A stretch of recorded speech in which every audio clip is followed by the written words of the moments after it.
Today I'm going to show you exactly how to create new folders in Outlook. I'm in the new Outlook for Windows. Click Mail in the left navigation rail so the folder list is open.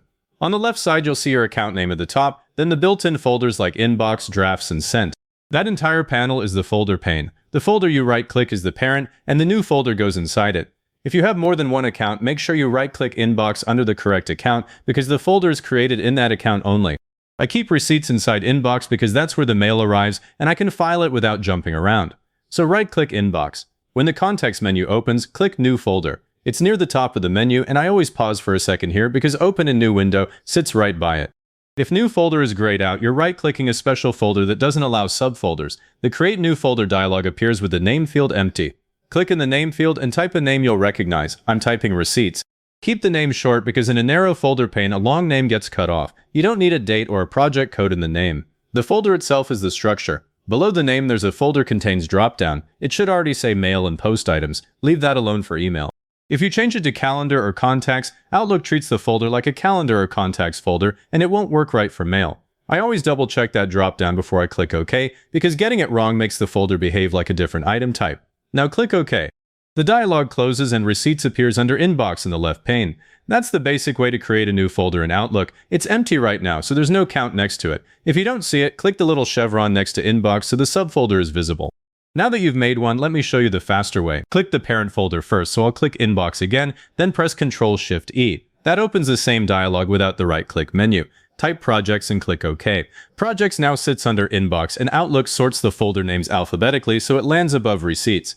If you want a top-level folder at the same level as Inbox, right-click your email address at the top of the folder pane instead. That's the one with your address on it.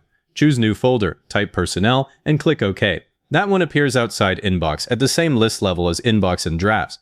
I use top-level folders for long-running areas like Personnel or Legal, things that don't belong inside a single inbox. And if you want a third level, right-click the folder you just made and choose New Folder again. Outlook lets you nest folders as deep as you need. I usually split a folder like Receipts by year only when it starts getting crowded, because at that point a long flat list hides things.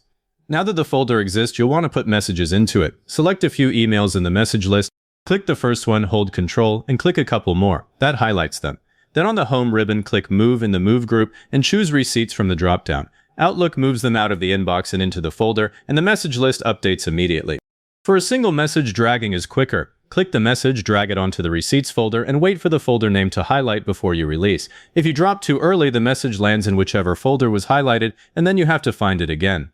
I use the Move command for big cleanup, and dragging for one-off messages while I'm working through the inbox. I use Receipts all the time, so I want it at the top of the folder pane. Right-click Receipts and choose Add to Favorites. It appears in the Favorites section above the account name.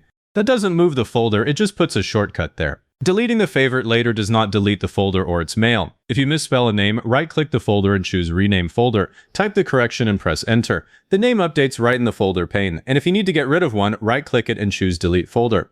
Outlook asks you to confirm, and it moves the folder and everything inside it to deleted items, so check for mail you need before you confirm.